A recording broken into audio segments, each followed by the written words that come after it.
तारक मंत्र मांड.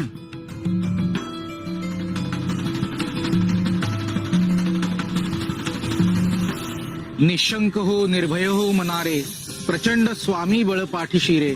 अतर्क्य अवधूत हे स्मरणगामी, अशक्य ही शक्य करतील स्वामी. जिथे स्वामी पाय तिथे न्यून काय, स्वये भक्त प्रारब्ध घडवी ही माय. आज्ञे विना काळ नाने त्याला, परलोकी ही ना भीती तयाला. उगाच भीतोसी भय हे पळू दे, जवळी उभी स्वामी शक्ती कळू दे. जगी जन्म मृत्यू असे खेळ ज्यांचा, नको घाबरू तू असे बाळ त्यांचा. खरा होई जागा तू श्रद्धे सहित, कसा होशी त्यावीण तू स्वामी भक्त. कितीदा दिला बोल त्यांनीच हात, नको डगमगू स्वामी देतील साथ. विभूती नमन नाम ध्यानादी तीर्थ, स्वामीच या पंच प्राणामृतात. हे तीर्थ घेई आठवी रे प्रचिती, न सोडी कदा जया स्वामी घेती हाती. श्री स्वामी समर्थ.